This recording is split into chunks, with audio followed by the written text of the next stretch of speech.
안녕하세요. 오늘은 정서 및 행동장애와 자폐 스펙트럼 장애를 진행을 하려고 하는데요. 실질적으로 이 정서 및 행동장애와 자폐는 저희가 새로운 내용으로 조금 더 많이 추가가 되어야 되는데 조금 이제 오래된 그 개론서다 보니까 약간은 부족한 부분들이 또 있더라고요. 그래서 오늘도 정서 및 행동장애나 자폐 스펙트럼 장애를 강의할 때는 최근의 버전을 이렇게 바라보고 있다라고 하는 것으로 계속 이제 설명을 해드리도록 할게요. 그래서 중간중간 제가 안 보고 넘어가는 부분들은 최근의 경향과는 좀 맞지 않는 부분이다라고 생각하시면서 강의를 들으시면 될 것 같습니다. 자, 정서 및 행동장애라고 하는 내용은 이제 어떻게 이루어지고 있는지 한번 저희가 살펴보도록 할 건데요. 정서 및 행동장애 정의라고 했을 때 저희가 장애인 등에 대한 특수교육법에 대한 정의를 어제도 지적장애 그리고 학습장애를 쭉 한번 살펴봤는데 정서 및 행동장애는 유독 우리가 말하는 장애인 등에 대한 특수교육법에서 법적인 정의가 더 많습니다. 더 많다는 것은 장애를 바라보는 전문가들의 시선이 굉장히 다양하다라고 하는 것을 설명하고 있거든요. 그렇기 때문에 정서 및 행동장애 정의라고 하는 것은 임용 차원에서는 장드법만 외우시면 되지만 이 개론서 안에서는 왜 이렇게 용어가 혹은 정의가 다르냐라고 하는 이유부터 좀 더 구체적인 것들이 이제 들어갈 거예요. 자, 두 번째 정서 및 행동장애 원인이라고 했을 때 이 부분이 이제 우리가 주로 보는 임용과는 조금 약간 그러니까 100%는 아니지만 약간이라고 하는 건 10이라고 우리가 임용에 관련된 내용이 있다면 한 1 정도밖에 없는, 왜냐하면 근데 이 부분이 또 굉장히 중요하기도 하거든요. 그래서 우리가 개론서 입장에서는 정서 및 행동장애 원인이지만 강론 차원에서 본다면 개념적 모델이라고 하는 것과 연결되어 있고요. 그리고 개념적 모델이라고 했을 때 정서 및 행동 장애를 바라보는 개념, 아까 용어가 굉장히 다양하다고 했죠. 그런 개념을 5가지로 저희가 분류해서 원인도 보고 중재 전략도 같이 보는데 여기에서는 그냥 크게 2가지 관점인 생물학적인 원인 그리고 환경적인 요인 딱 2가지밖에 보지 않았더라고요. 그다음에 세 번째 정서 및 행동 장애 특성이라고 했을 때 가장 이제 정서라고 한다면 흔히 말하는 우리가 분노, 공격성 뭐 이런 것들도 그러니까 정서 행동이라고 했으니까 분노, 공격성, 우울감, 반항감 등등 이 모든 것들을 포함하고 있는 걸 지금 설명하고 있는데요. 실질적으로 이 관련된 부분은 그냥 배경 지식 정도로 선생님들이 이제 보시면 될 것 같고 정서 및 행동장애 아동 교육이라고 하는 부분인데요. 이거는 어제처럼 통합 교육에 있어서 아이가 잘 통합되기 위한 일반적인 지침 그리고 이 부분은 지각을 했을 때 혹은 큰 소리로 이 아이가 떠들었을 때 교실을 돌아다니는 아이들을 어떻게 지도할 건지 중재 전략이 이렇게 들어가는데요. 저는 이걸 책대로 이제 설명을 해드리긴 하지만 결론적으로 이 정서 및 행동장애 아동 교육은 우리가 항상 기출 문제를 풀어보면 행동 수정 플러스 응용 행동 분석 긍정적 행동 지원이라고 하는 것과 연결해서 같이 세트로 문제가 출제가 돼요. 그래서 여기에 해당하는 교육도 큰 틀에서 긍정적 행동 지원과 저는 연결해서 설명을 해드리려고 합니다. 자, 첫 번째 해당하는 저희가 도식화라고 했을 때 말 그대로 정의가 너무 어렵다. 여러 가지가 이유가 있겠지만 결국 바라보는 정서 및 행동장애 시선이 다르기 때문에 정의를 설명하기가 어려운 거고요. 이 정의를 우리가 설명을 했을 때 그러니까 바라보는 관점 어려움이 있긴 하지만 그럼 우리나라에서 얘기하고 있는 장애인 등에 대한 특수교육법에서 법적인 정의는 저희가 5가지로 해서 정확하게 기억을 하셔야 되고요. 그리고 이런 정서 및 행동장애를 분류를 할 때 여러 가지 차원이 있는데 저희는 크게 이 부분을 공부할 때 2가지 차원 정도는 그래도 반드시 기억을 해야 될 것 같아서 저는 2가지 차원으로 설명을 하려고 해요. 첫 번째는 의학적인 분류라고 해서 DSM-5라고 하는 걸 여러 번 이제 선생님들이 임용 공부할 땐 들어볼 거거든요. DSM-5라고 하는 것은 결국 영어의 DSM 이라고 하는 건 영어의 약자인데요. 결국 우리는 이거를 의사들이 만들어낸 책이라고 보시면 돼요. 그래서 의사들이 만들어낸 책이고 의사들이 지금까지 정신과 의사들이 만들어낸 체계 안에서 어떤 한 장애는 뭐 우울장애다, 어떤 장애는 품행장애다라고 해서 그 책자를 보시면 되는데 그게 1편에서부터 4편, 뭐 그리고 개정편, 그리고 최근에는 5 버전까지 나왔다라고 생각하시면 되고요. 그래서 의사들이 만들어낸 책이기 때문에 의학적인 관점, 의학적 분류라고 하는 것으로 설명하고 이것을 이꼬로 DSM-5에 해당하는 우리가 진단명이라고 했을 때 우울장애, 품행장애, 뭐 주의력결핍, 과잉행동장애라고 하는 것으로 명칭이 부여되는 그런 책과 연결해서 이해를 하시면 될 것 같고요. 그 다음에 교육적 분류예요. 교육적 분류라고 하는 것은 교사가 바라보는 관점이거든요. 교사가 바라볼 때 흔히 여기서 나오는 외연적이라고 하는 것과 내재적, 이건 내연화라고 하는 것으로 똑같이 볼 수 있어요. 그래서 외연적이라고 하는 것을 외재적이라고 표현하기도 하고 내재적이라고 하는 것을 내연화라고 하는 걸로 표현을 하는데요.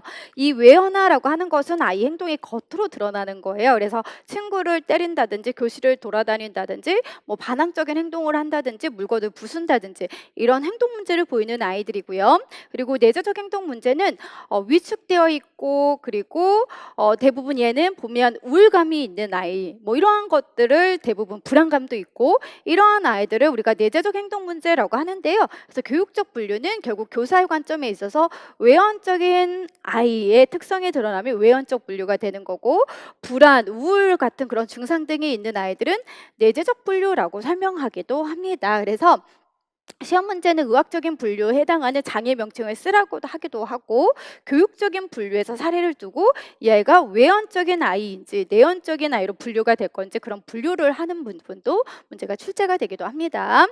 자, 그 다음에 정서 및 행동장애 원인은 생물학적인 요인과 환경적인 요인, 학교 요인이라고 했는데요. 이 개론서 입장에서 본다면 생물학적인 요인이라고 하는 건 저희가 강론과 연결했을 때는 신체 생리학적인 모델이라고 하는 것과 연결해서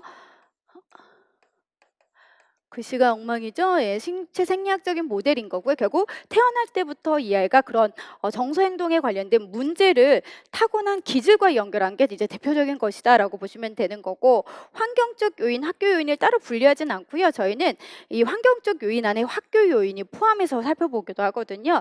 그래서 이러한 관점을 우리가 생태학적인 모델이라고 하는 걸로도 설명을 해요.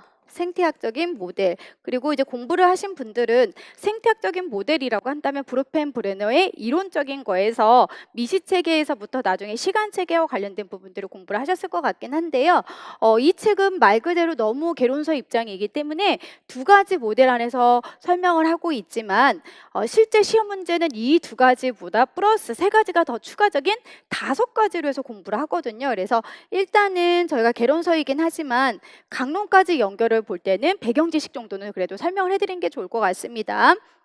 앞에서 보는 신체 생리학적인 모델은요 말 그대로 타고날 때부터 문제를 보이는 게 그게 유전적인 성향도 있을 수 있고요 그런 원인이 유전적인 것도 있을 수 있고요 그리고 이런 기질 같은 경우 아니면 뇌에서 분비되는 호르몬의 문제가 있을 수 있다는 거죠. 그래서 이러한 각각의 유전이라든지 기질이라든지 호르몬의 문제를 볼 때를 우리는 신체 생리학적 모델이라고 하는 것의 원인으로 살펴볼 수가 있고요. 그리고 정신 역동적인 모델이라고 하는 게 시험 문제도 여러 번 이제 등장을 하는데 정신역동적이라고 하는 건 결국 심리적인 거라고 생각하시면 돼요. 즉 감정인 거죠. 감정에는 사랑도 있고 분노도 있고 화도 있고 어떤 뭐 애정 뭐 이러한 것들이 있는 거잖아요. 그러한 관련된 감정에 있어서 이 아이가 적절한 시기에 사랑을 받지 못했기 때문에 나중에 이 아이가 흔히 말하는 성격이 나쁜 아이로 우리가 성격에 영향을 주는 것으로 연결되어 있는 부분이 역동적 모델인 거고요. 그래서 이러한 아이들은 대부분 그럼 성격의 문제를 보이는 아이들은 각각의 시기에서 받는 그런 사랑이라고 하는 거 혹은 애정이라고 하는 것들을 받지 못하기 때문에 그런 욕구 갈등을 분노, 화라고 하는 걸로 풀 수 있는 그런 모델의 관점이다라고 보시면 되겠습니다. 그리고 인지적 모델이라고 하는 건데요. 어제도 많이 들어봤죠. 인지라고 하는 건 사고인데 이 사고라고 하는 것을 자체가 문제를 보일 수도 있고요. 사고라고 하는 것을 하긴 하지만 부정적인 생각을 하는 아이들이 정서 및 행동장애로 발전을 할 수 있대요. 그러면 이런 인지 모델 같은 경우는 뭐 대표적으로 예를 들어서 내가 화가 나도 수업 시간에 참아야 되는 건데 아 하고 소리 지르는 것은 이 아이가 내적으로 참아야 돼라고 하는 그런 사고에 적절한 인지적인 전략을 사용하지 못할 수도 있다라고 하는 것에 관점을 보는 거거든요. 그래서 인지적 모델도 있고요. 그리고 행동적 모델이라고 하는 것도 있습니다. 그래서 행동적 모델은 이 아이가 아 하고 소리 졌더니 친구들이 관심을 줘요. 그리고 또 그 다음에 아 하고 소리 질렀더니 친구들이 관심을 줘요. 결국 문제 행동을 보였더니 바르게 행동했을 때보다 문제 행동 보였을 때 더 많은 관심을 주는 것이 계속 학습이 되는 거예요. 그래서 부적절한 강화가 계속 학습이 되어서 잘못된 행동을 유지하는 관점을 행동주의 모델이라고 하는 것으로 볼 수 있다는 거고요. 그 다음에 생태학적인 모델은 결국 환경과 연결되어 있는 거잖아요. 그래서 이 아이가 타인했을 때 가정의 폭력 뭐 될 수도 있고요. 아니면 뭐 빈곤도 문제가 될 수도 있고 가정 안에서 부모와의 관계, 좀 더 나아가서는 학교의 선생님과의 관계 이런 것들이 원인이어서 나타나는 걸 생태학적인 모델이라고 합니다. 그래서 실제 시험 문제에서는 이 5가지 안에서 문제가 출제가 되고 있으니까 그런 배경 지식도 같이 공부하시면 좋을 것 같습니다. 자, 정서미 행동장애 아이들의 특성을 보면 이 부분은 저는 따로 하진 않을 거예요. 그래서 왜냐하면 중요한 것들 위주로 한번 살펴보는데 결국 정서미 행동장애라고 하는 것의 특성들은 너무 다양해요. 결국 경위가 다양한 것처럼 정의가 내리는 게 어려운 것처럼 이 특성들도 너무 다양하다라고 하는 것의 관점으로 보고요. 우리가 나중에 이런 특성들과 연결되어 있는 건 결국은 DSM-5 진단 기준에 해당하는 불안장애 특성, 그 다음에 품행장애 특성 이런 것들이 결국 그 DSM-5의 정의에서 나오는 내용들과 이꼬르 해서 공부를 하시면 되는 파트다라고 보시면 되겠습니다. 자, 정서및 행동장애 교육이라고 했을 때 통합교육을 위한 일반적인 지침이에요. 그러면 다른 사람과 잘 어울릴 수 있도록 지도하기 위해서 여러 가지 뭐 내용들이 있을 거고요.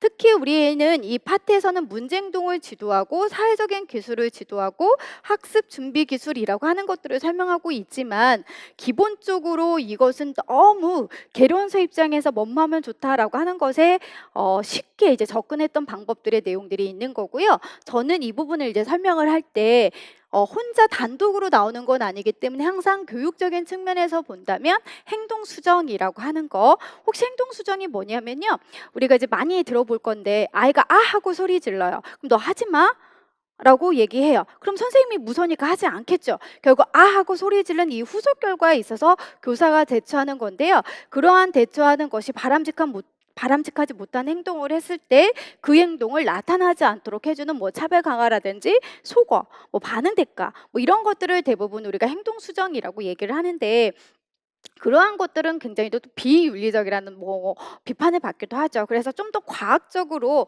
이 아이를 관찰하고 측정하고 조금 더 내가 했던 중재가 무엇일까라고 해서 그래프로 표현하는 걸 또 이제 응용행동 분석이다라고 얘기를 하고요. 그런데 이것만으로는 우리가 조금 더 아이의 장기적이고 삶의 질도 고려한다면 아이의 문제행동도 미리 예방할 수 있으면 예방을 하자라고 해서 저희는 긍정적 행동 지원이라고 하는 것까지 지금 확장되고, 최근에는 다 이 긍정적 행동전을 너무 강조하고 있잖아요. 그러한 것들로 우리가 지도를 하면 결국은 문제 행동도 지도하고 긍정적 행동 지원 안에서 사회적 기술도 같이 지도하는 맥락으로 강론에는 설명을 하고 있으니, 여기에서는 이런 내용들이 나중에 구체적으로 긍정적 행동을 이렇게 배워요 라고 하는 걸 덧붙이면서 저는 설명을 해드리도록 하겠습니다. 그래서 좀 더 여기에서는 예시를 본다면 뭐 공격적인 행동 문제를 지닌 아동, 위축된 아동도 있고요. 주의 집중력이라든지, 그 다음에 넘겨서 보시면 다시 한번 볼까요?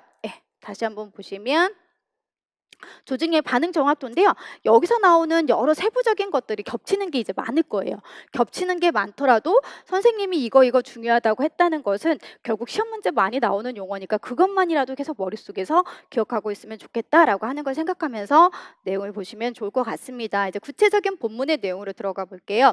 정서및 행동장애라고 해서 정의의 어려움도 있고, 아까 우리가 현행 정의라고 했을 때는 장애인 등에 대한 특수교육법을 봐야 된다고 했고, 의학적인 분류와 그리고 교육적인 분류로 두 가지로 나온다면, 의학적 분류는 의사들이 만들어놓은, 우리가 쉽게 만들어놓은 그런 책자를 생각하시면 된다라고 했고요.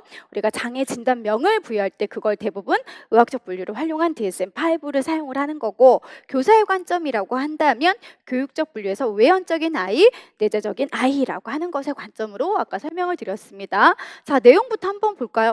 굉장히 지금 많은 내용들이 있어요. 그럼 많은 내용들이 있다는 것은 그만큼 계속 법적인 정의로 가는 것에 있어서 너무 다양한 내용들이 있다라고 보시면 되겠습니다. 그런데 이제 저희는 이거를 뭐 굳이 이유까지 볼 필요는 없을 것 같아서 선생님들이 배경 지식으로 한번 보시면 되고, 결국은 정서및 행동장애는 여러 가지 용어로 표현되어 왔고, 현재까지도 공식적으로 사용되는 용어는 사람마다 단체마다 견해가 굉장히 다양하다라고 설명을 하고 있어요. 그런데 우리는 왜 정서및 행동장애라고 하냐? 법적인 정의에서 그렇게 정했다는 거죠. 그래서 보면 현재 우리나라의 장애인 등에 대한 특수교육법은 정서행동장애라는 용어를 사용하고 있다라고 하고요. 그래서 우리는 제목을 정서행동장애라고 하는 것과 연결해서 법적인 정의로 이제 바라볼 거고요. 그 다음에 정서 및 행동장애 왜 정의가 어려운지 구체적인 이유가 있어요. 그런데 저희는 첫 번째 연결해서 항상 시험 문제가 출제가 되고 있습니다. 결국은 정서 및 행동장애를 바라보는 개념의 차이인 거고요. 이 개념의 차이는 앞서 말씀드렸던 우리가 생물학적인 모델이 신체 생리학적 모델과 똑같다고 했고요. 심리 역동적인 모델, 정신 역동적인 모델이라고 해서 이 아이의 감정과 관련된 원인을 살펴보는 것, 사회학적인 모델이라고 하는 것은 우리가 여러 가지 내용이 복합적이긴 한데 여기에 인지적인 모델과 같이 연계해서 보기도 하고요. 행동주의 모델, 생태학적인 모델 뭐 등등 여러 가지가 관점이 많습니다. 그런데 우리는 주로 이 5가지 안에서 개념적 모델을 살펴보고 그래서 각각의 원인, 뭐 중재 전략 연결해서 시험 문제가 출제가 되는데 그만큼 결국은 정의하기가 다양한 건 개념의 차이가 너무 다양하기 때문이다라고 하는 것도 설명하고 있다는 거죠. 자, 그 다음에 뭐 3번째, 4번째 등등은 선생님들이 그냥 쭉 한번 읽어보시면 좋을 것 같습니다. 자, 그리고 저희는 이 법적인 정의도요, 정서 및 행동장애라고 하는 것과 관련해서 장애인 등에 대한 특수교육법과 연결해서 바로 이제 들어가 보도록 하겠습니다. 그럼 우리나라에서 정한 장애인 등에 대한 특수교육법을 보면 지적이거나 감각적인 그리고 건강상의 이유로 설명할 수 없는 학습상의 어려움을 지닌 사람이라고 되어 있어요. 결국은 이 남이 바라봤을 때 아무런 문제가 없는 것처럼 보여요. 그런데 이 아이가 항상 관련된 부분에 아무런 문제가 없는 것처럼 보여도 실제 시험을 보면 굉장히 성적이 낮고 뭐 이러한 아이들이 또 대표적일 수 있겠죠. 그리고 친구의 관계라든지 선생님과의 관계에 또 어려움이 있으니까 주의 집중 잘 하지 못하고 그럼 주의 집중 잘 하지 못하면 그만큼 학습에 영향을 주겠죠. 그래서 학습의 어려움을 겪는 사람이라고 되어 있고요. 일반적인 상황에서 부적절한 행동이나 감정을 나타내어 학습에 어려움이 있는 사람이래요. 그럼 일반적인 상황이라는 것은 평범한 일상적인 상황에서 아무 일도 아닌데 크게 화를 낸다든지 물건을 던지다든지 이런 행동을 보일 수 있는 학생들이라는 거죠. 전반적인 불행감이나 우울증을 나타내어 학습에 어려움이 있는 사람, 그리고 학교나 개인 문제와 관련해서 신체적인 특징이나 공포를 나타내어 학습이 어려움이 있대요. 그럼 이와 관련된 내용들은요. 이 아이는 아무런 문제가 없었어도 뭐 갑자기 폐쇄적인 공간에 있으면 공포를 느낀다든지 아니면 우리가 이제 보면 여러 장애 유형이 있는데요.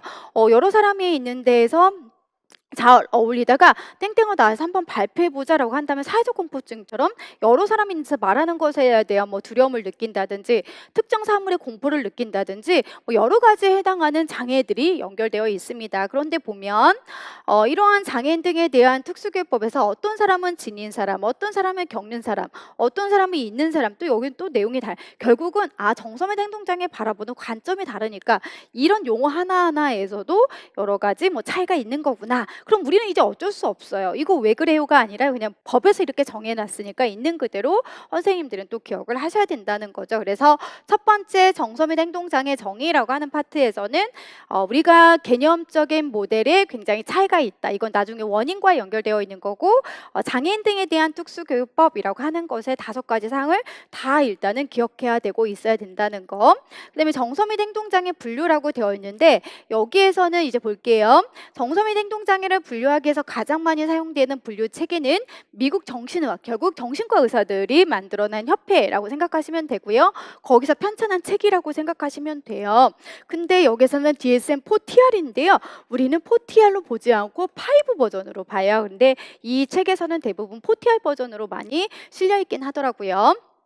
자, 그래서 5 버전에 따른 분류 체계로 정신의학과 심리 영역에서 주로 사용되고 있습니다. 그럼 우리는 임용 차원에서 본다면 DSM-5라고 하는 것이 나오면 결국 의학적인 관점, 의학적인 분류에서 정서 및 행동장애를 명칭을 진단명을 분류하는 거구나라고 하는 배경 지식을 가지시면 되고요. 그 다음에 최근에는 장애 유형을 구분하기 위한 목적으로 개별되고 있는 DSM-5의 분류 체계와는 달리 행동적인 측면에서 행동적인 측면에서 분류 체계가 적용되고 있다. 행동의 측면에서 분류 체계는 행동의 유형이 나타나는 정도에 따라서 분류하는 체계로 주로 행동 평가를 통한 요인 분석 등의 통계 통계적인 방법을 통해서 같은 범죄에 속하는 행동을 묶어서 분류하는 방법이다라고 되어 있는데요. 배경 지식으로는 쭉 이렇게 내용의 줄글이 여러 개가 있지만 결론적으로는 이 행동적인 측면이라고 하는 것은 너무 행동이 겉으로 드러나는 아이들이냐, 아니면 행동이 드러나지 않고 속으로 혼자 있는 걸 좋아한다든지 다른 사람과의 상호작용이 없다든지 이렇게 해서 겉으로 드러나지 않는 아이인 거냐라고 보시면 되고요. 겉으로 드러나면서 문제 행동을 보이는 아이들은 외연적인 아이가 될 거고, 하루 종일 아무 말도 없고 그리고 우울한 느낌을 받거나 아니면 얘가 계속 불안적인 행동을 느끼거나 이러한 아이들은 보이지 않는 문제니까 내연화 내재적인 문제라고 보는데요. 우리가 임용 차원에서 본다면 이거는 교육적인 분류라고 하는 걸로 설명할 수가 있습니다. 그래서 정서 및 행동장애 분류는 의학적인 분류와 교육적인 분류 둘 다 시험 문제가 출제가 되고 있다라고 보시면 되겠습니다. 자, 그러면 이제 외연적인 아이와 내재적인 행동의 특성들을 있는데 대부분 공격적인 양상이에요. 그럼 공격적인 양상은 친구를 때린다든지 물건을 던진다든지 뭐 반항적인 행동을 한다든지 이런 것들로 선생님들이 생각하시면 되고요. 그리고 내재적인 행동들은 항상 슬퍼 보이고 우울감이 있고요. 그리고 자기 비하를 가지고 있는 아이들도 있고요. 그리고 공포나 불안 이러한 것들을 가지고 있는 아이들이 대표적인 내재적인 아이다라고 보시면 되겠습니다. 자, 그다음 이제 저희가 첫 번째 정의에서는 큰 틀의 장애인 등에 대한 특수교육법, 그 안에서 정서 및 행동장애를 분류할 때는 의학적인 분류는 DSM-5 진단 기준에 의해서 이제 장애 진단명을 명칭을 할 거고요. 교육적인 분류에서는 외연적인 아이와 내재적인 혹은 내연적인 아이로 크게 분류를 한다라고 보시면 되겠습니다. 그러면 우리가 이 정서 및 행동장애 정의라고 하는 것은 결국은 원인과 같은 맥락 안에서 같이 볼 수가 있는데, 이 원인은 크게 두 가지가 아닌 이제 5가지로 보는 게 임용차원에서 훨씬 더 선생님들이 접근하는 게 적절하다라고 말씀을 드렸지요. 그래서 생물학적인 요인은 생물학적인 모델도 될 수 있지만 대부분은 신체 생리학적 모델이라고 하는 걸로 많이 용어를 쓰고요. 학교 요인을 환경적 요인에 포함해서 생태학적인 모델이라고 하지만 우리는 그 외에 정신 역동적 모델 혹은 이거를 다른 말로 심리 역동적인 모델이라고 하고요. 그래서 화, 분노 이러한 것들이 이 마음 안에 내재되어 있는 아이들이라고 생각하면 되겠지요. 그리고 인지적 모델, 행동주의 모델이라고 하는 것까지 반드시 각각의 원인을 기억하셔야 되는 게 임용에서는 훨씬 더 중요합니다. 그런데 이제 이 책 차원에서 본다면 생물학적인 요인이 기질이라고 지금 얘기를 했거든요. 근데 기질이라고 하는 건 이 아이가 태어날 때부터 타고난 성향인 거예요. 그러면 태어날 때부터 타고난 성향이 어떤 아이는 굉장히 순한 아이들도 있을 거고요.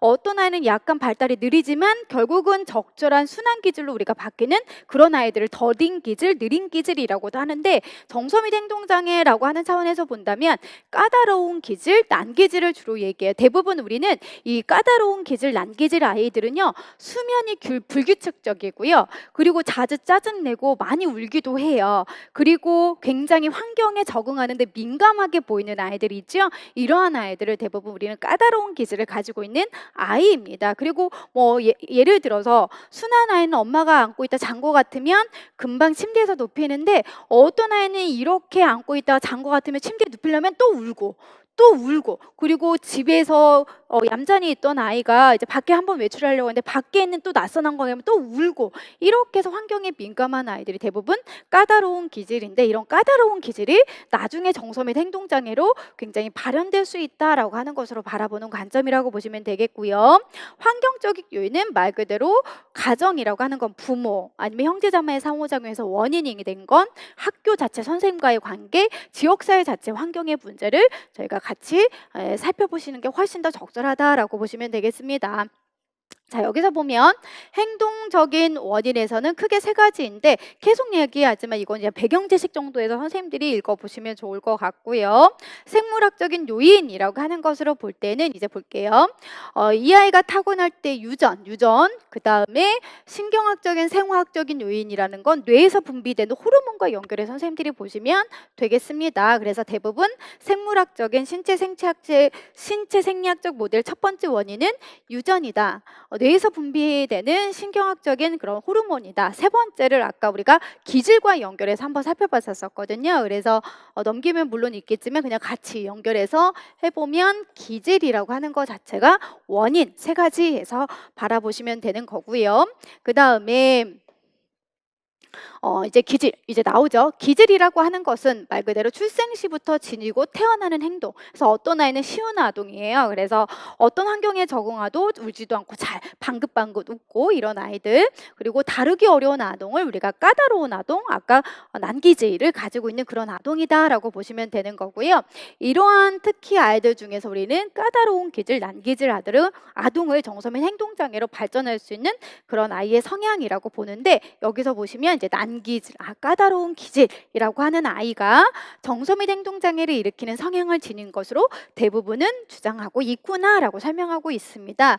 그래서 생리학적인 생물학적 요인인 신체 생리학적인 거에서는 유전, 신경화학적인 혹은 화학적인 요인, 기질인데요. 여기서 보면은 원인만 설명하고 있지 어떠한 중재 전략은 개론서 입장에서는 설명하고 있진 않아요. 그렇지만 배경 지식으로 선생님들이 나중에 이제 강론을 공부하시면 그런 이런 타고난 것의 문제이기 때문에 교사의 차원에서 지도하는 것보다는 대부분 각각의 전문가들한테 찾아가서 식이요법이라든지 약물 치료를 받는 게 대부분 중재 전략이라고 하고요. 이렇게 약물 치료를 하고 있거나 식이요법을 하는 아이들이 어떻게 이제 행동의 변화가 나타나는지 교사가 잘 관찰하고 모니터링하는 것을 교사의 역할로 중재 전략을 설명하기도 한다라는 것도 배경 지식으로 알고 계시면 좋을 것 같습니다. 자, 환경적인 요인이라고 하는 건 가정, 지역사회 또 하나 이제 학교에 관련된 문제를 아까 설명을 해드렸는데요. 우리는 자라면서 여러 가지 환경에 적응하면서 성장하고 그 안에서 발달하고 또 그 환경 안에서 어떤 아이는 긍정적인 영향을 조금 더 맞는 아이들은 그 긍정적인 성향을 조금 더 발전시킬 수 있고 어떤 아이는 그 과정 안에서 부정적인 것만 계속 쌓는다면 부정적인 영향만 더 많이 받을 수가 있는 건데요. 우리가 대부분을 행동 문제를 일으키는 아이들을 봤더니 가정의 빈곤 혹은 학대, 방치, 부모가 아이에게 스트레스를 보이는 거 이러한 것들은 대부분 부정적인 영향을 받아서 그 아이가 나중에는 그러한 문제 행동을 받은 부정적인 걸 공격적인 성향으로 나타낼 수도 있고 하루 종일 아무 말 없이 불안, 우울증 뭐 이러한 증세까지 나타날 수 다라고 보시면 되는데요. 나중에 이제 선생님들이 임용과 연결해서 공부를 하실 때는 이 환경적 요인이라고 하는 용어보다는 환경과 바라보는 것을 생태학적인 모델이라고 하고요. 이 생태학적인 모델은 브레너의 이론을 우리가 5가지 체계 차원에서 설명하고 있거든요. 그래서 브레너 이론이라고 했을 때 5가지 체계라면 미시 체계가 있고요. 그 다음에 중간 체계, 그리고 외체계, 그 다음 거시 체계, 시간 체계라고 하는 것과 연결해서 봐요. 이번에 유아 문제에서는 중간 체계라고 하는 걸로 정답을 쓰는 거였는데요. 그냥 우리가 여기서 간단한 용어 정도만 보면 미시 체계라고 하는 것은 우리의 아이가 A라는 학생이 있다면 A라는 학생이 자주 머무는 곳을 미시 체계라고 보시면 되고 이 아이가 머무는 곳이 학교라고 가정을 했을 때 학교가 미시 체계이면 그 학교 안에서 선생님이 A 학생에 대해서 부모와 상담하는 것을 우리는 중간 체계 정도로 이제 보시면 되는 거고요. 그리고 외 체계는 이 아이가 꼭 학교만 있는 건 아니고 지역사회는 여러 가지 기관에 놀러 가기도 하는 거죠. 뭐 예를 들어 동물원도 있을 수 있고요. 그래서 그러한 지역사회 기관을 외 체계라고 하고 그리고 여러 가지 범위가 있지만 대부분 인용과는 나라에서 범한 법적인 정의, 예를 들면 장애인 등에 대한 특수교육법을 거시체계, 그리고 시간체계라고 하는 건 유치원에서부터 아니면 혹은 태어날 때부터 현재까지 살아간 여러 가지 환경, 시간이 변함에 따라서 나타나는 환경을 시간체계라고 하는 부분으로도 설명하기도 해요. 그럼 관련된 내용까지 같이 보시면 좋을 것 같습니다. 자, 그 다음에 이제 정서 및 행동장애를 일으키는 여러 가지 요인들이 있는데요. 사실은 이걸 저는 잘 할 수 있는 그런 시간들이 이거보단 더 중요한 것들이 많기 때문에 못하지만 다 하나씩 읽어보면 나중에 강론을 위한 배경 지식으로 굉장히 좋은 내용들이 많거든요. 예를 들어서 적절한 행동에 대한 분명하지 않는 규칙, 기대, 그다음에 잘못된 행동은 관심받고 바람직한 행동은 무시되는 학교 환경. 이러한 것들이 나중에 중재 전략과 다 연결되어 있어요. 그러면 선생님들이 바람직한 행동, 문제 행동을 일으키지 않기 위해서 학급의 규칙을 만들어주는 거 굉장히 중요한 내용으로 시험 문제 많이 출제가 되기도 하고요. 잘못된 행동을 관심받고 바람직한 행동 무시되는 거, 이건 잘못된 거잖아요. 그래서 우리는 바람직한 행동을 했을 때는 관심을 주지 않고 오히려 이제 바람직한 행동을 했을 때 강화를 주는 이러한 것들이 이번에 연계가 됐던 뭐 소거라든지 뭐 비유강 강화 등등과 연결되어 있는 이런 전략들이거든요. 그렇기 때문에 선생님들은 제가 하나하나씩 해드리진 못하더라도 각각 1번에서 7번에 해당하는 내용들의 배경 지식들을 위해서는 꼭 한 번씩 읽어보시면 좋겠습니다.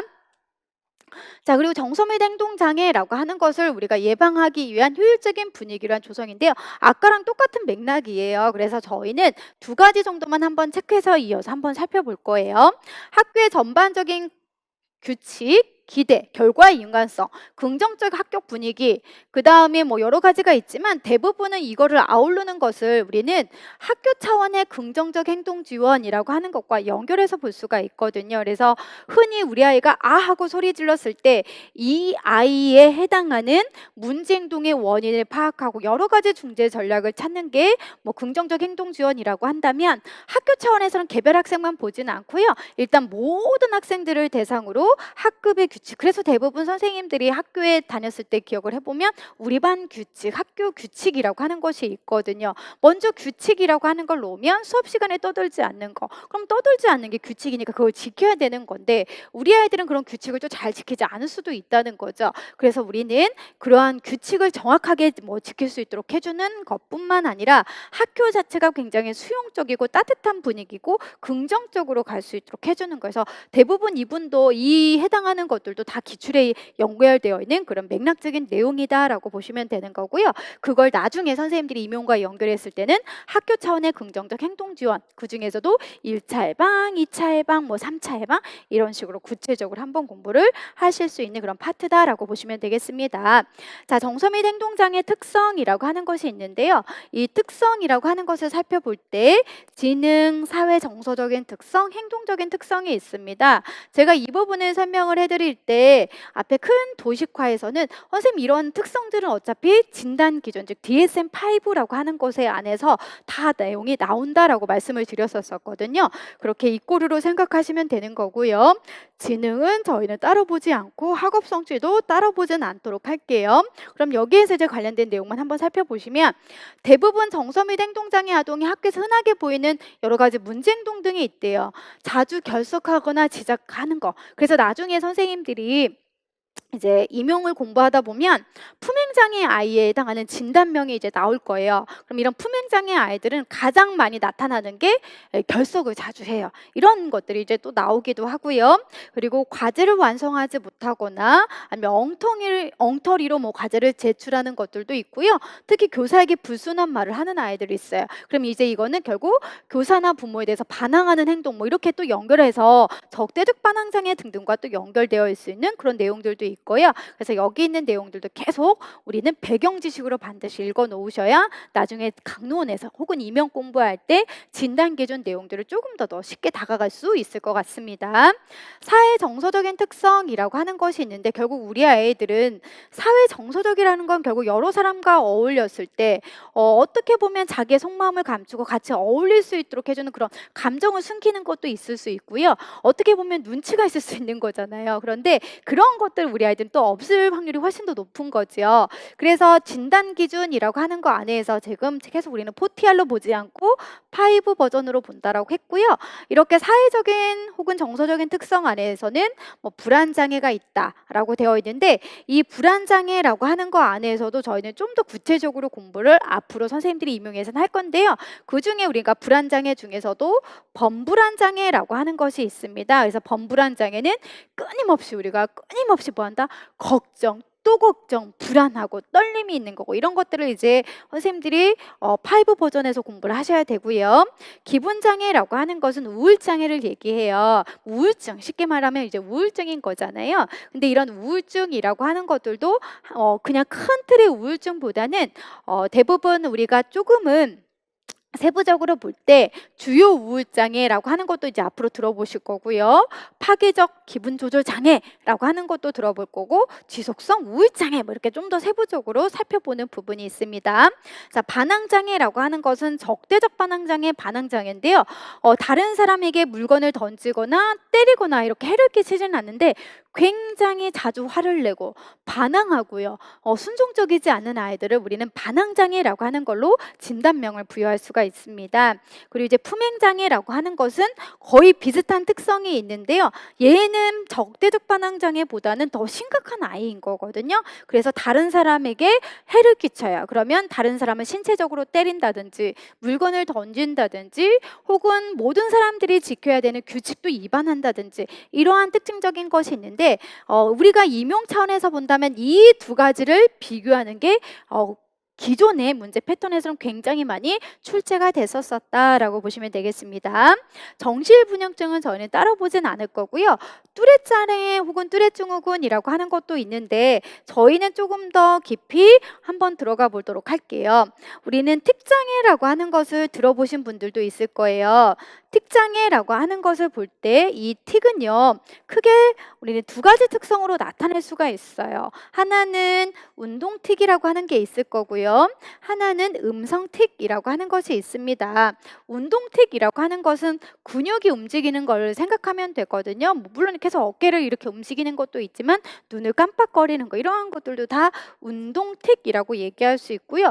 음성이라고 하는 것은 뭐 소리를 지르는 것도 있지만 혹시 선생님들이 자폐 관련된 부분을 공부하시면 남이 했던 말을 그대로 따라하는 반향어 뭐 이런 것들도 있습니다. 그래서 말 그대로 음성으로 계속 다른 사람 말을 뭐 따라한다든지 아니면 계속 이렇게 발을 굴르면서 뭐 하는 이러한 특성들이 있는데요. 결국 운동틱과 음성틱이라고 하는 것과 연결해서 저희는 틱장애를 선생님들이 앞으로 이제 공부를 하시고 그러한 틱장애 안에서 이 두 가지가 1년 이상 다 나타날 경우를 우리는 뚜레증후군, 뚜레장애라고 하는 것으로도 설명하기도 한다는 거. 자, 그러면 이제 우리는 제가 앞에서 얘기했던 내용들 중에서 좀 더 세부적으로 불안장애라고 하는 것이 있는데 제가 이런 불안장애는 범불안장애가 대표적이다라고 아까 말씀을 드렸죠. 범불안장애, 일반화된 불안장애 다 똑같은 말이다라고 생각하시면 되고요. 끊임없이 걱정하는 것이 가장 큰 특징입니다. 그리고 공포증이라고 하는 것이 있는데 이거를 같이 연결해서 한번 설명해 드릴게요. 이 공포증도 볼 때 우리는 사회적 공포증이라고 하는 것이 있고요. 특정 공포증이라고 하는 게 있어요. 사회적 공포증은 대인관계에 있을 때는 아무런 문제가 없는데 어떤 발표를 나와서 여러 사람이 있는데 시키면 자기가 발표를 여러 사람들이 나를 쳐다보는 거에 대해서 공포를 느끼는 걸 얘기를 하는데요. 이런 증상이 6개월 정도 지속이 될 때 사회적 공포증이라고 얘기할 수가 있대요. 그런데 이러한 사회적 공포증 안에서는요. 여기 보이면 선택적 항목증이라고 하는 거 있죠. 선택적 항목증을 좀 포함해서 같이 보기도 해요. 그래서 다른 사람과의 관계에서 두려움을 느끼는 것 뭐 등등이 물론 자세한 내용들이 여러 가지가 있겠지만 그런 대인관계에서 공포를 느끼는 아이들의 진단 기준 6개월이면 사회적 공포증이지만 우리가 1개월 정도 사회적 관계에서 말을 하지 않는 경우는 선택적 항무증, 선택적 항구증이라고 하는 것으로도 설명해서 같이 바라보는 내용들도 있다라는 거. 특정 공포증은요, 특정 사물, 예를 들면 강아지면 강아지, 아니면 주사바늘 이런 것에 대해서 공포를 가지고 있는 걸 얘기할 거고요. 강박장애라고 하는 것이 있는데요. 여기에서는 두 가지 특성이 있어요. 그 중에 이제 하나는 말 그대로 강박이 있고요. 하나는 충동이라고 하는 것이 포함되어 있습니다. 강박이라고 하는 건 내가 머릿속에서 끊임없이 비합리적인 생각을 하는 거거든요. 예를 들면 그냥 길을 이렇게 해서 걸어가면 되는데 저 마주오는 차가 나를 치면 나는 교통사고가 나겠지? 교통사고가 나면은 이렇게 걸어 다닐 수가 없겠지? 계속 비합리적인 그런 생각, 사고를 가지는 게 강박에 관련된 내용인 거고요. 충동이라고 하는 것은 우리가 말 그대로 똑같이 이제 대표적인 예로 많이 나오는 게 손 씻기를 많이 얘기하거나 혹은 물건을 얘기하거든요. 정리정돈. 똑같은 자리에 똑같은 물건을 그대로 배치해야만 마음이 시원한 거를 생각하시면 되고요. 내가 또 손을 여러 번 깨끗하게 씻었어도 내 손이 더럽다고 생각하고 또 손 씻는 거 이러한 행동들을 충동이라고 얘기를 해요. 그래서 이 강박 충동 장애라고 하는 것을 어떤 책에서는 설명하기도 하고 그냥 어떤 책은 이걸 포괄해서 강박장애라고 하는 것으로도 설명하기도 합니다. 섭식장애는 이제 먹는 것에 의한 건데 저희는 이 부분을 별로 다루지는 않고요. 공황장애는 많이 들어봤을 것 같아요. 그래서 공황장애는 우리가 예기치 못한 상황에서 숨이 멎을 것 같고, 그리고 너무 이제 예를 들면 맥박수가 너무 빠른다든지 얼굴이 빨개진다든지 이러한 것들을 우리가 1개월 정도 나타나는 걸 설명하고 있고요.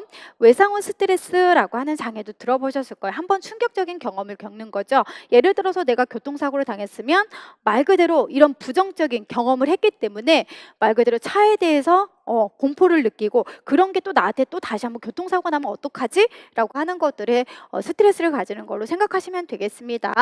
자, 기본장애는 이제 우울증과 연결해서 보시면 되는데요. 이 우울증이라고 하는 것은 말 그대로 이제 자살과 연결해서 설명하는 내용들이 많아요. 그런데 우리는 실질적으로 임용과 관련해서는 우울증을 자세하게 깊게 나오기보다는 이 우울증과 관련된 내용의 그냥 용어 정도만 쓰는 것으로 문제가 출제가 됐는데, 그 우울증 중에서도 가장 대표적으로 많이 나오는 게 이제 주요 우울증이라고 하는 것을 설명하는데요. 이 주요 우울증이라고 하는 것은 어차피 지금 강론 임용 특강에 관련된 맛보기 정도인 거지 세부적인 건 사실 할 시간이 많이 없으니까 이런 것들이 이제 대부분 특징이다라고 보시면 돼요. 예를 들어서 하루 종일 우울감이 있거나, 내가 제일 좋아했던 일들도 이 흥미가 사라지거나, 아니면 하루 종일 잠만 자거나, 아니면 잠이 오지 않거나, 예를 들어 자살에 대한 생각도 계속 하시거나, 아니면 계속 어떠한 일을 하더라도 죄책감을 많이 갖는, 이러한 것들이 대표적으로 주요 우울증 아이들이 나타나는 특성이다라고 보시면 되는 거고요. 반항장애는 굉장히 적대적이에요. 거부적이고 반항, 즉 불순종이에요. 순종을 잘 따르지 않아요. 이러한 행동을 일으키는 장애라고 설명하고요. 부모나 선생님의 말을 무시해요. 그리고 자주 싸워요. 언쟁을 하고 잘 흥분하고 내가 가만두지 않겠어, 이런 복수심도 가지고 있는 걸 우리는 적대적 반항 장애라고 하는데요. 얘의 특성을 보면 주로 초등학교 입학 후에 진단되고 더 심각한 문제인 품행장애 전도가 되곤 한다라고 하는데, 이 부분이 기출과 관련된 용어로 연결될 수가 있습니다. 즉 적대적 반항장애는 지금 친구를 때린다, 친구에게 물건을 던진다, 즉 다른 사람한테는 해는 주진 않아요. 그냥 반항하고 말을 안 듣는 이 정도라면, 품행장애 아이들 같은 경우는요, 이게 이제 대부분 적대적 반항장애와 연결되는 그런 파트라고 보시면 돼요. 반사회적인 행동을 지속적으로 해요. 그럼 반사회적이라는 건 사회적인 걸, 우리가 여러 사람과 어울리는 게 사회적 동물인 거잖아요. 근데 사회와 반대되는 거, 그럼 결국 다른 사람과 어울리기가 힘든 그러한 행동들을 지속적으로 보인대요. 그럼 다른 사람과 어울리는 행동이 지속적으로 보이는 게 무엇일까라고 했을 때, 첫 번째를 보면 다른 사람의 기본적인 권리를 침해하거나 자신의 연령에 적합한 사회적 규범이나 규칙 등을 위반하는 행동을 보인대요. 그러면 결국은 이 행동들이 다른 사람한테 해를 끼치는 것과 연결해서 보시면 되는 건데요. 대부분 다른 사람의 기본적인 권리를 침해하는 것은 다른 사람에게 공격적인 행동을 하는 경우가 대표적일 수가 있고요. 아니면 다른 사람들의 물건들을 우리가 파기하는 것들을 대부분 설명하기도 해요.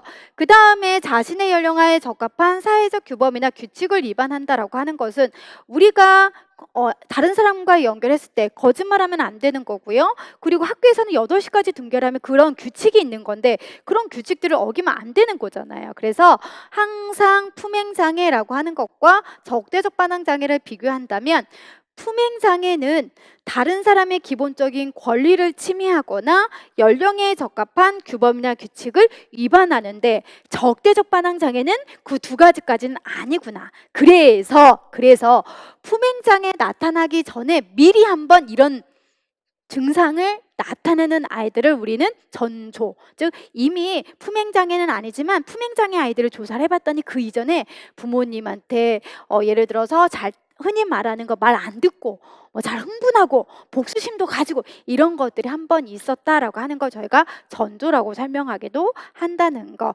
그래서 품행장애 이전에 대부분은 적대적 반항 증상이 있는 거고, 이러한 아이들이 좀 더 증상이 심각해지면 다른 사람한테 해도 끼치고 적절한 연령과 규칙을 우리가 위반하는 행동들까지 나타나는 건데요. 이 두 가지는 정말 간단하게 나온 거고요. 여기서 나타난 또 세부적인 여러 가지 내용들이 있습니다. 그러한 것까지 선생님들은 이제 반드시 다 공부를 하셔야 되는 게 기본 강의에 다 있는 거고요. 일단 가장 중요한 건 이 부분이 기출에 많이 언급된 우리가 진단 기준이다라고 보시면 되겠네요. 그리고 정신분열증은 저희가 따로 하지 않아도 되고요. 여기 보네요. 뚜렛 장애라고 하는 거. 대부분 큰 틀에서 저는 아까 틱장애라고 설명을 해드렸는데 눈을 깜빡인다든지 얼굴을 계속 이렇게 찡그린다든지 그래서 목젖가 이렇게 가다듬는다든지 끙끙거린다든지 이러한 것들을 우리가 음성틱이라든지 혹은 신체 운동틱이라고 얘기를 하는데요. 이러한 신체적인 즉 음동과 음성이 1년 이상 다 지속이 될 때만 우리는 뚜렛장애, 뚜렛증후군이라고 하는 걸로 설명하기도 한다라는 거. 그래서 실질적으로 저희가 아이들을 쭉 이제 지도할 때 대부분 현장에 있는 선생님들은 지적장애도 한번 가르쳐보고 학습장애도 다 가르쳤지만 가르치기가 가장 힘든 게 정서및 행동장애 아이들이거든요. 라고 말씀을 하시더라고요. 그만큼 지도할 수 있는 전략들도 그러면 다양해야 되고 얘의 특성들을 다 알아야 되는 것이 대부분 이제 많이 이렇게 설명을 많이 하시는데 그렇다면 우리 이제 정서 및 행동장애 아이들 같은 경우 앞에서는 의학적인 관점인 품행장애, 불안장애, 우울장애라고 하는 것으로 진단명을 우리가 분류를 했다면 여기서 보는 행동적 특성은 앞에서 봤던 교육적 분류와는 똑같은 맥락이라고 보시면 돼서 저는 이거는 따로 이제 정리를 해드리지 않을 건데 이것이 그냥 포인트라고 보시면 돼요. 공격적 행동이 겉으로 드러난 아이들은 외연적인 행동이다라고 보시면 되고 이게 보시면 아까 적대적 반항장애 아이들 혹은 품행장애 아이들처럼 기물 파기하는 것들을 예시를 생각하면 되고요. 내재적인 행동 문제를 보이는 내연하는 사회적으로 미성숙하거나 위축되는 아동이다래요. 그러면 불안장애가 있거나 우울증이 있는 아이들을 위주로 내재적인 행동을 이해하시면 훨씬 더 기억하는 데 도움이 될 것 같습니다.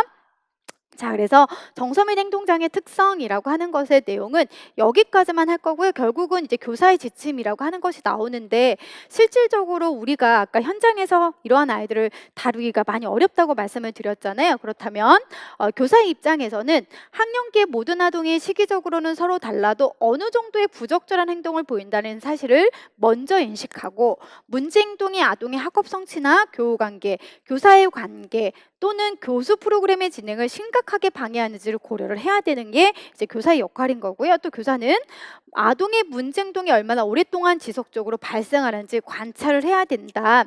그리고 한두 차례 부적절한 행동으로 인해서 특수교육에 의뢰하는 일은 없어야 된다라고 하는 게 나오는데 사실은 이 부분이 임용에서는 또 중요한 내용이기도 해요. 이제 보시면 아동의 문제 행동이 얼마나 오랫동안 지속적으로 발생하는지 그럼 이제 선생님들이 얘 오늘 친구랑 크게 싸웠는데 친구에게 물건 던졌네?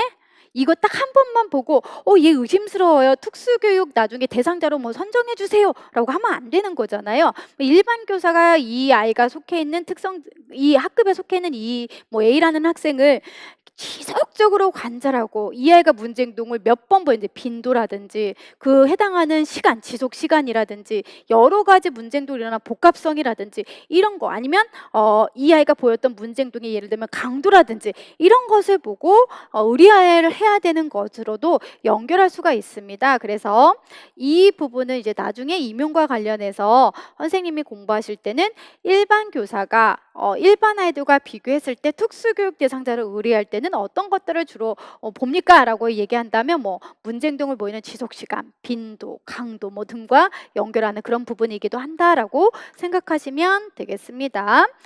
자, 그리고 이제 정서 및 행동장애 아동 교육이라고 하는 파트인데요. 이 아동 교육에 해당하는 내용은 저희가 10분 정도 쉬었다가 그 다음에 진행을 하도록 하겠습니다. 자, 이어서 시작하도록 하겠습니다. 정서 및 행동장애 아동 교육이라고 하는 파트인데요. 실질적으로 이 내용이 이미 이제 도식께서 설명해 드렸던 것처럼 각각의 지각을 잘하는 아이, 수업 중에 떠드는 아이, 돌아다니는 아이들마다 중재 전략들이 다 표로 제시가 되어 있는데 이걸 크게 아우르는 중재 전략을 긍정적 행동 지원이라고 하는 천에서 저희가 바라볼 수 있기 때문에 그런 부분들과 저는 또 연계를 해서 배경 지식 플러스 같이 교육적인 측면을 설명해 드리도록 하겠습니다. 자, 정서 및 행동장애 아이를 지도하기 위해서 문제 행동이라든지 사회적인 기술 교수를 아우르고 있는 걸 아까 긍정적 행동 지원이라고 하는 부분으로 말씀을 드렸고요. 이러한 아이들을 지도하기 위해서는 이제 한번 볼게요.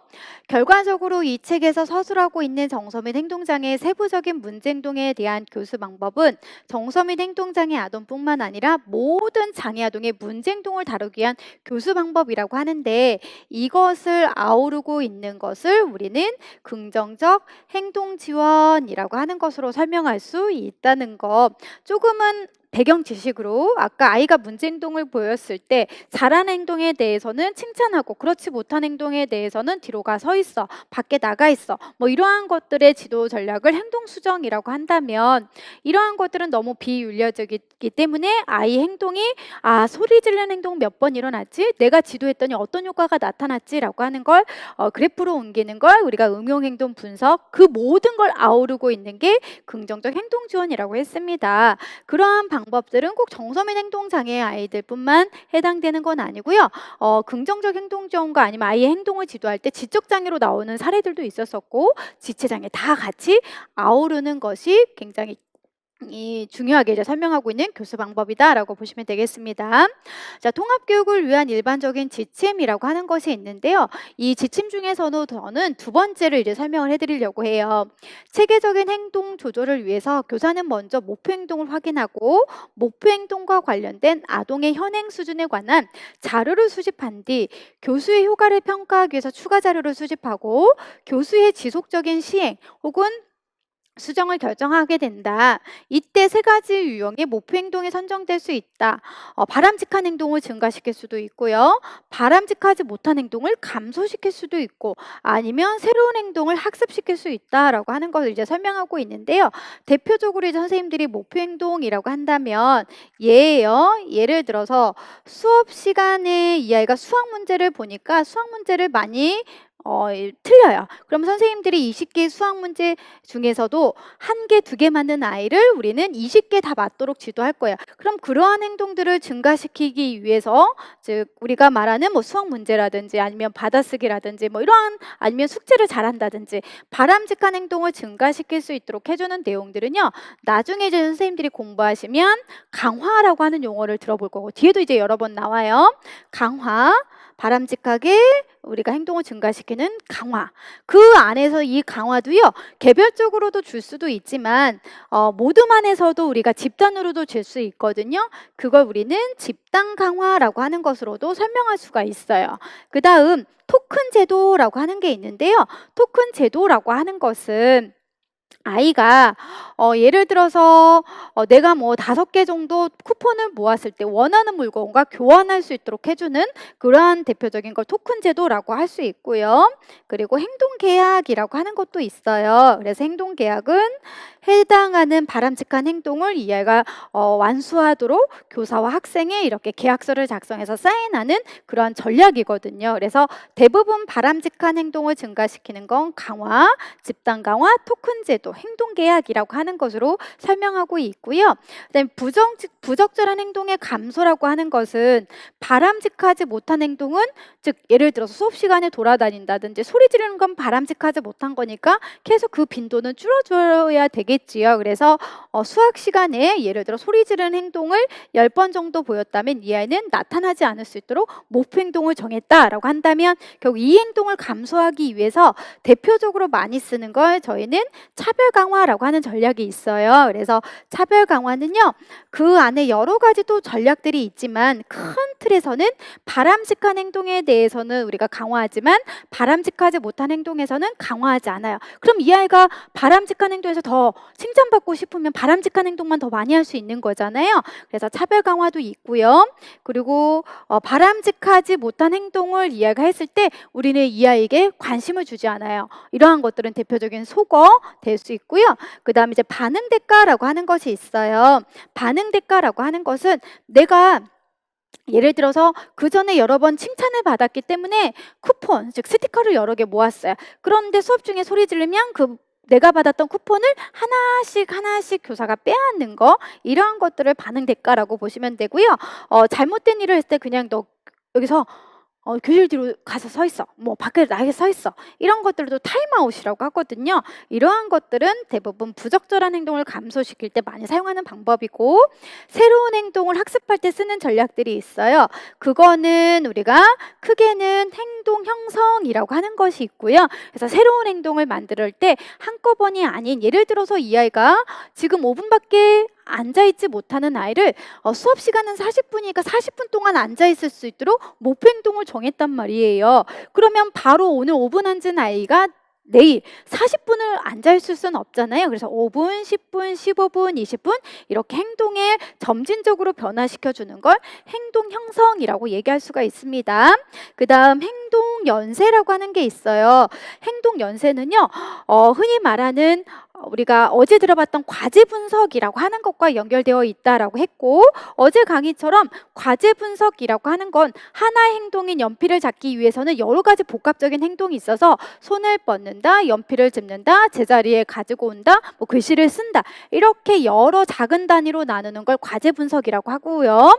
이 과제 분석 안에서도 순서적으로 손을 뻗는 것부터 계속 이거부터 지도한다면 뭐 전진적 행동 연세, 그리고 쓰는 것부터 우리가 역순으로 지도하면 후진형 행동 연세, 그리고 모든 것들을 우리가 같이 해서 하위 단계를 지도하는 걸 전체 과제 제시법이라고 하는데, 선생님 이거 해당하는 행동 연세는 실제 임용을 공부하는 선생님들도 많이 헷갈려요. 그래서 지금은 행동 연세라고 하는 건 우리가 과제 분석과 연결해서 볼 수 있는 파트다라고 하는 정도만 이해하시면 되고요.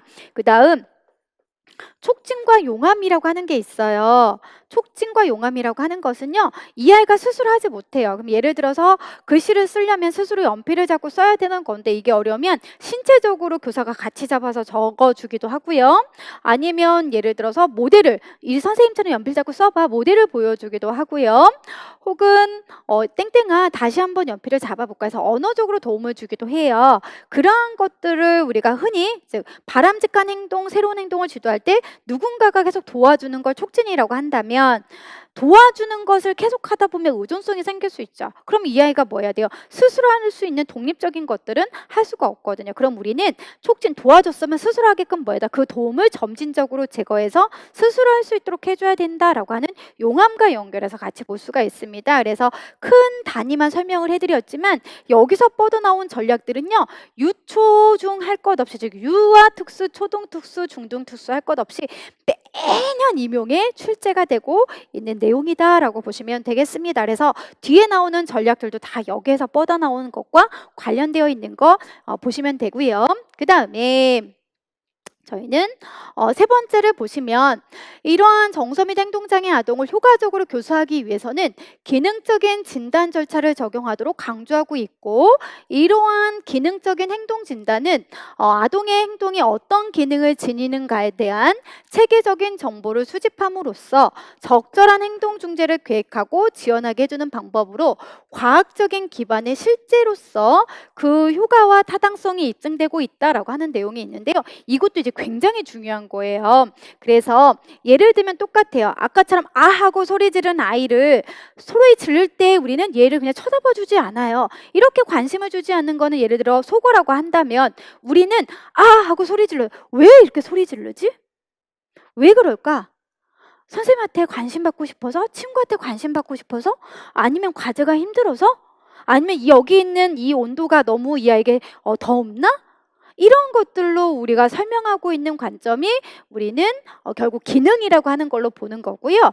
이러한 각각의 기능이라고 하는 것은 똑같은 소리 지르는 행동이더라도 말 그대로 관심인지, 과제가 어려워서 하기 싫어서 그렇게 표현하는 건지, 감각적인 거 자체 이 소리가 좋은 건지 우리가 알 수가 없다고요. 그럼 이것이 확실하게 관심인지 아니면 과제 퀴즈인지 알아보려면 선생님들이 왜 그런지에 대해서 뭐 할까요? 정보를 수집을 해야 돼요. 왜 그러지? 라고 아이를 잘 관찰해서 정보 수집하는 걸 기능적 행동진단이라고 하는데, 실제 임용에서는 기능적 행동진단이라는 용어보다는요, 대부분은 기능평가라고 하는 것으로 많이 설명을 해요. 그래서 이 아이가 문제행동을 보인다, 뭐 돌아다닌다, 아니면 자리 이탈을 한다, 큰 소리를 지른다, 이러한 행동들을 보였을 때 왜 이렇게 문제 행동을 보이는지 정보를 수집하는 걸 기능평가라고 하는 것으로 기억하시면 되고요. 이렇게 기능평가를 선생님들이 관심인지 혹은 과제핀인지 확실하게 이유를 알았어요.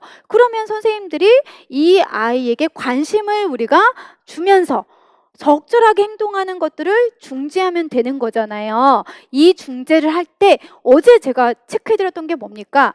누구나 인정해주고 효과적인 과학적으로 증명된 교수 방법이라고 하는 거 굉장히 중요한 용어라고 했고요. 그거를 중재 반응 모형하면서 제가 설명해 드렸거든요. 그래서 누구나 효과적이고 그 다음에 입증된 것, 이 방법 굉장히 효과 봤어 라고 하는 걸로 아이를 지도해서 해야 그러한 과학적인 효과 방법을 더 우리는 아이에게 그 기능을 통한 중재 전략을 입증을 더 할 수가 있겠지요. 그렇기 때문에 결국 이 단락에서는 기능평가라고 하는 것은 이 아이가 문제 행동을 보이는 기능을 파악하기 위한 정보 수집이래. 그걸 통해서 여러 가지 행동 중재를 세울 수 있는 밑받침이 되는 거래라고 하는 정도만 보시면 좋을 것 같습니다. 자, 그리고 이제 세 번째는 교사는 정서및 행동장애 아동이 통합 환경에서 또래의 적절한 행동을 모방하고 학습할 수 있음을 인식해야 된다라고 되어 있는데요.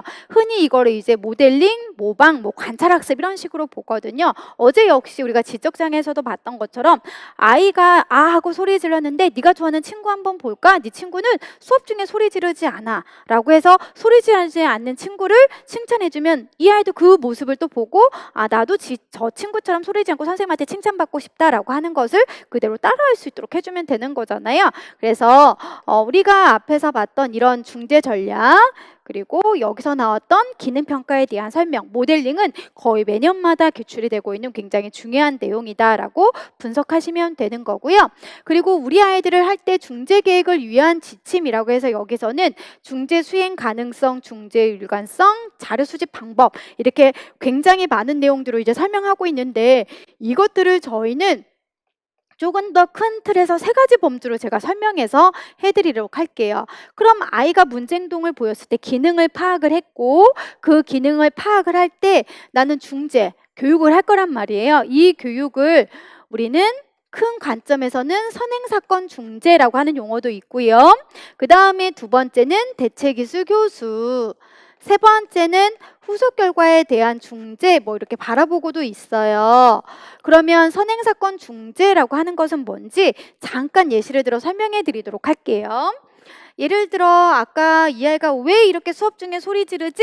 라고 하는 것의 기능을 찾아봤더니 결국은 어려운 과제를 선생님이 계속 준대요. 그래서 어려운 과제를 다 풀기 싫어요 라고 하는 것의 의도로 하고 계속 소리를 질렀대요. 그럼 미리부터 선생님들이 소리 지르는 행동이 나타나지 않도록 네가 그럼 하고 싶은 공부가 뭐니? 라고 선택할 상황을 준다든지 어려운 것보다는 쉽고 재밌는 걸 미리 주면 굳이 소리 지르지 않아도 되는 거잖아요. 그러한 방법으로 지도하는 선행사건 중재가 있고요.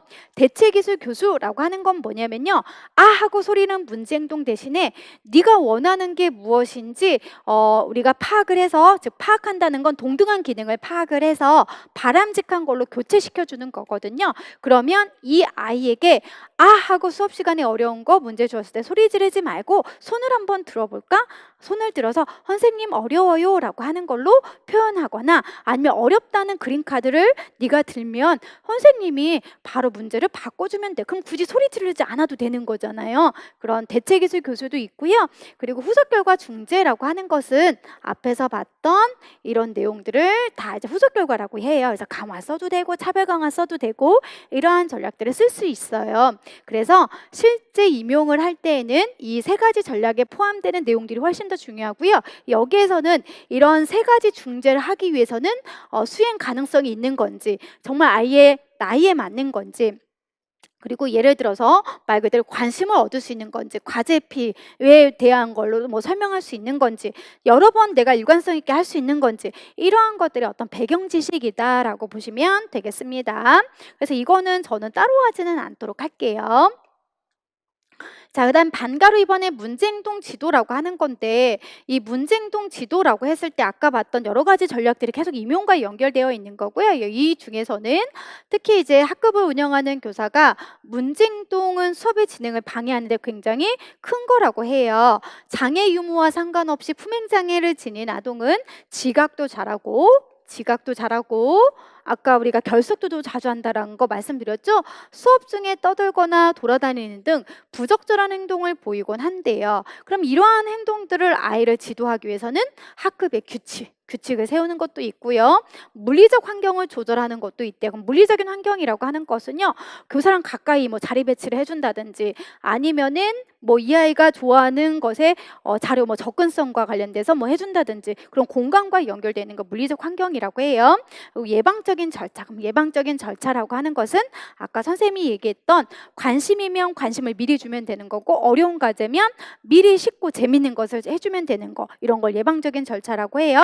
그렇게 지도하고 학급을 효율적으로 운영할 수 있도록 해주는 거고, 구체적인 교수 전략들이 어떤 게 있는지 이제 살펴볼 건데요. 지각을 하는 아이입니다. 근데 대부분 지각은요, 우리가 무엇과 연결해서 설명하냐면 규칙하고 많이 얘기해요. 그래서 이 표를 보시면 이제 규칙, 그냥 하나씩 체크만 해볼까요? 네. 강화. 아까 선생님이 바람직한 행동이 더 많이 증가시킬 수 있도록 해주는 게 강화라고 했지. 뭐 예를 들면 강화를 해줄 때 이 아이가 좋아하는 먹을 음식물을 더 많이 준다든지, 이 아이가 바람직한 행동을 했을 때 더 많은 칭찬을 해준다든지, 바람직한 행동을 했을 때 예를 들어 좋아하는 뭐 텔레비전을 보게 해준다든지, 이런 것들을 강화라고 생각하면 되고요. 과제 분석 또 나오네요. 과제 분석은 우리가 필요한 기술의 단계를 분석한다라고 되어 있습니다. 그래서 이 아이가 지각을 잘 하는 거니까 학교에 지각하지 않으면 1번 뭐 예를 들어서 시간을 체크한다. 2번 뭐 시간에 학교까지 몇 분인지 거리를 측정한다. 이런 것들을 작은 단위로 나눠서 실행할 수 있도록 해주면 되는 거고요. 그 다음에 저희는 시간표를 조절하는 것도 있고요. 특히 여기에서는 계약서라고 하지만 우리는 그냥 결국 행동계약이라고 해서 절대 지각하지 않기라고 하는 걸 교사와 학생에 사인을 해서 지각하지 않을 수 있도록 해주는 것도 포함해서 볼 수가 있고요. 반응대가 아까 말씀드렸지요. 그래서 좋아하는 물건을 갖다가 이 애가 물건 하나씩 빼앗든지, 아니면 너 이번에 바람직한 행동 못했으니까 이따 좋아하는 활동에 참여하기가 힘들어 라고 하는 것도 있고요. 집단 강화라고 하는 것은 아까 강화 중에서도 집단으로 주는 게 있다고 했지요. 모둠으로 나누어서 매주 시간을 정하는데 우리 모둠이 4명이에요. 그러면 4명 모두 지각하지 않았을 때 이 집단에게 전체적으로 강화시켜 주는 걸 뭐 생각하시면 되고요. 실제 임용에서는 이 집단 강화도 여러 개로 나뉘어져요. 그래서 독립적 집단 강화, 상호 의존적 집단 강화, 혹은 의존적 집단 강화, 이 3가지를 다 세부적으로 공부하셔야 되는데, 지금은 혼자 개별 학생에게만 강화를 주는 게 아니라 집단 전체에게 강화를 주는 전략이 집단 강화라는 용어도 있구나라고 하는 거 정도로 보시면 좋을 것 같습니다. 이번엔 수업 중에 큰 소리로 떠드는 아이인데 똑같은 맥락입니다. 규칙 정하는 거, 규칙. 그래서 특히 이제 규칙 정한다라고 하는 것은 학교 차원의 긍정적 행동 지원에서 모든 학생들에게 약속을 정하고 몇 시까지 우리가 뭐 지각하지 않도록 한다든지, 우리가 수업 시간에는 조용히 떠들지 않도록 조용히 해야 된다라고 하는 것을 정하면 되는 건데요. 이거를 대부분은 최근의 책에서는요, 그냥 우리가 말을 똑같은 말인데 어떻게 표현하냐면 기대행동이라고 하는 걸로 표현해요. 그래서 학급의 규칙이라고 하는 것을 지키는 건 결국 아이들에게 원하는 기대행동이기 때문에 그런 기대행동이라고 하는 것과 연결해서 최근에는 보기도 해요. 강화 또 나오네요. 그 다음에 차별 강화. 어떤 차별 강화. 아까 선생님이 차별 강화라고 하는 것은 바람직한 행동에 대해서는 강화를 하지만 그렇지 않을 때는 강화를 주지 않는 거라고 얘기를 했어. 그래서 보면 문제 행동을 보이는 아동이 문제 행동과 상반되는 바람직한 행동을 보일 때는 강화를 하지만 때때로 문제 행동을 보일 때는 강화가 주어지지 않는 것으로 연결해서 이제 같이 보시면 되는 거고요. 실질적으로 또 여기도 배경 지식입니다. 차별 강화라고 하는 거 안에서도 저희가 4가지가 있어요. 저빈도 차별 강화, 강화, 상반 행동 차별 강화, 대체 행동 차별 강화, 그다음에 다른 행동 차별 강화인데요. 뭐 이거는 실제 또 임용에 올해 또 여러 번 중등 같은 경우는 뭐 두 가지가 다 문제로 출제가 되기도 하고, 과거에 보면 유아, 초등 뭐 다 문제가 출제가 되고 있는, 그래서 큰 틀의 차별 강화가 있으면 일단 선생님들은 네 가지 차별 강화가 있구나 정도로 배경 지식을 알고 계시면 될 것 같고, 반응 대가 있고요. 자기 기록은 어제 했던 것처럼 자기가 했던 행동에 대해서 스스로 기록하는 걸로 기억하시면 되겠습니다. 자, 그다음에 수업 중에 돌아다니지 않는 내용도 있는데 거의 비슷해요. 규칙, 그다음에 강화, 그다음에 이탈을 허용해 주는 것도 있고, 네가 정말 힘들면 우리가 오히려 자리를 뜰 수 있는 기회를 제공해 주는 거죠. 그래서 무조건 돌아다니는 게 아니라 심부름 한번 다녀올까?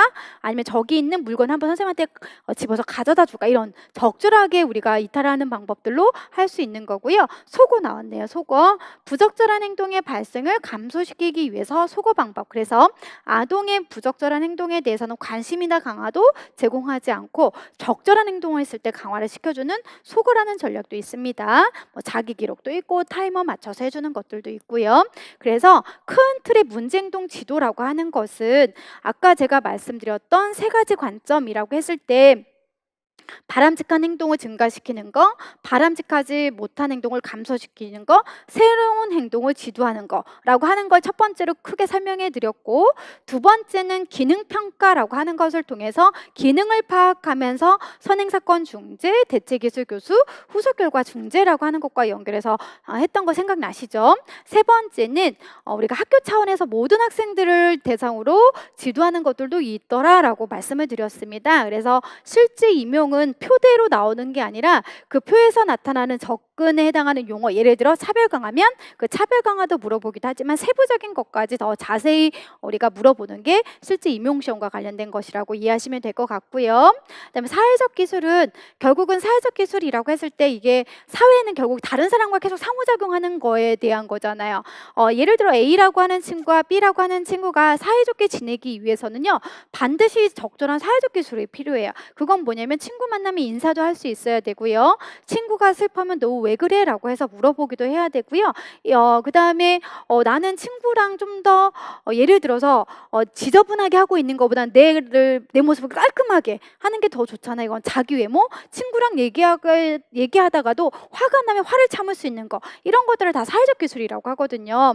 근데 이러한 사회적 기술에 있어서 아이들이 이제 결함을 가지고 있으면, 이런 말 그대로 결함을 가지고 있으면 친구와의 관계도 사이가 별로 안 좋겠지요. 그런 이제 관점이다라고 보시면 되고요. 여기서 보는 특히 교사가 기대하는 다음과 같은 기술은 통합교육에서 결정적인 기술로 많이 인식되고 있다라고 설명을 하고 있는데, 대부분은 선생님 이걸 제가 이제 임용 차원에서 설명을 해드리면, 사회적 기술은 이제 여러 곳에서 강론에서 이제 많이 나와요. 그러면 이러한 아이들을 지도하기 위해서는요, 앞에서 배웠던 문제행동 지도하는 거, 혹은 우리가 긍정적 행동 지원과 연결해서 같이 문제로 세트로 나오기도 하고요. 특히 이런 사회적 기술을 지도할 때 또 연결되는 게 역할놀이. 역할을 바꿔서 해보는 역할놀이도 사회적 기술을 지도하는 예시로도 많이 설명하고 있고요. 조금 더 강론을 깊이 보면 이걸 지도하는 또 여러 가지 또 전략도 있습니다. 근데 지금 여기에서는 너무 어려울 것 같아서 저는 따로 하지는 않도록 할 거고요. 여기서 보시면 이제 아까 화가 날 때도 화를 참을 수 있어야 된다고 했죠. 그럼 이런 감정을 조절하는 것과 뭐 이런 내용들이 있는데, 실질적으로 이것과 연결하면 나중에 우리가 이완 훈련 이런 것도 이제 들어볼 거예요. 혹은 분노 조절 훈련, 이런 중재 전략도 할 건데요. 화가 나면 잠깐 하고 숨을 깊게 들이쉬었다 내쉬는 유한 훈련, 뭐 이런 것들도 지도한다든지, 아니면은 화가 나는 상황에서도 속으로 숫자 세면서 아니야 참아야 돼 이런 분노 조절 훈련도 뭐 지도하는 이런 전략들이 있습니다. 자, 그 다음에 사회적 행동을 하기, 우리가 향상을 위해서 공격적인 행동을 지닌 아이들은 어떻게 보이냐, 시범 보이는 거, 모델링, 그리고 역할놀이, 뭐 이런 것들이 있고요. 그 다음에 대체 행동. 아까 선생님이 대체기술 교수라고 하는 거 얘기해 줬었지. 어려운 과제면 하고 소리 지르지 말라고, 선생님 어려워요, 아니면 어렵다는 그런 카드를 주는 거 생각나시죠? 그래서 공격 행동을 보였던 상황에서 적절한 대체 행동을 보일 때 그 행동에 대해서는 강화하면 되는 거죠. 예를 들어 물건을 던졌어요. 근데 물건 던지는 아이에게 선생님들은 이거는 절대 강화하면 안 되겠죠. 아니면 그걸 표현하지 않고 물건을 던지는 행동보다는 이 아이가 이 물건을 왜 던졌는지 이유를 찾고 그게 교사의 관심인지 아닌지 그런 기능을 파악을 하시고 선생님이라고 적절하게 부른 그 대체 행동에 대해서는 우리가 강화를 계속 제공해줘야 되겠죠. 뭐 속어도 있고요. 그다음에 위축된 아동은 행동 분석 강화인데요. 행동 분석이라고 하는 것은 선생님들이 앞에서 봤던 긍정적 행동 지원과 연결되는 부분이고요. 강화 또 나오네요. 그다음에 모둠 활동, 뭐 보조 인력을 활용하는 거, 뭐 이런 것들이 있습니다. 그래서 실질적으로 여기 나왔던 전략들은 뭐 지각이다, 떠드는 아이가 있다, 혹은 사회적 기술이다라고 설명하고 있지만 임용 차원에서 본다면 이걸 따로 분리하지는 않고요. 뭐 목표 행동, 뭐 지시 따르기, 혹은 뭐 큰 소리로, 그러니까 소리 지르는 아이들 이런 행동이 주어지고 문제 행동뿐만 아니라 사회적 기술을 같이 지도하는 전략과 연계해서 같이 문제가 출제가 되는 것이 큰 틀인 거고요. 그건 이제 아까 말씀드렸던 세 가지 차원에서 후속 결과에 대한 중재로 바람직한 행동 증가, 바람직하지 못한 행동 감소, 혹은 새로운 행동을 학습하도록 하는 거, 혹은 선행 사건 중재, 대체 기술 교수, 이 모든 걸 아우르는 이제 여러 가지 전략들 후속 결과 등등과 연결해서 선생님들이 임용을 같이 준비하시면 되겠습니다. 그래서 정서 및 행동 장애라고 하는 것을 잠깐 이제 마무리하는 차원에서 정리를 해보면 실질적으로 첫 번째는 장트법에 대한 정의 5가지가 있었고, 두 번째는 교육적인 분류에서 웨어나와 내재와 의학적인 분류는 DSM-5에서 각각 진단명이 부여가 되는 건데, 이거는 의사들이 만든 체간을 쭉 보고 이 아이의 증상을 보고 품행장애인지 뭐 적대적 반항장애인지 등을 알아보는 거라고 했어. 그리고 두 번째 정서 및 행동장애 원인인데, 우리 책에서는 생물학적 원인과 행동 환경적 요인이라고 하는 걸로 봤지만 강론을 우리가 살펴보면 신체 생리학적 모델, 그리고 심리 역동적 모델, 인지적 모델, 행동주의 모델, 생태학적인 모델이라고 하는 것에 5가지 차원에서 구체적으로 문제가 출제가 되고 있다라고 파악을 하시면 되는 거고요. 그리고 이러한 아이들의 행동 특성이라고 해서 세 번째는 이제 특성에 관련된 문제였는데, 특성을 따로 보지 마시고 결론적으로는 이게 다 DSM-5에 있는 아이의 특성과 연결해서 같이 보시면 된다라고 하는 것을 안내해 드렸고, 교육적인 차원에서도 저희가 이 책 안에서 보는 제가 핵심 키워드 위주로 설명했던 것들, 그래서 큰 틀은 결국은 긍정적 행동 지원과 연결해서 선생님들이 나중에 같이 공부하시면 되는 그런 내용이다라고 정리하시면 되겠습니다. 그래서 정서 및 행동 장애는 여기까지 하고요. 저희는 이어서 10분 정도 쉬었다가 자폐 스펙트럼 장애로 넘어가도록 하겠습니다.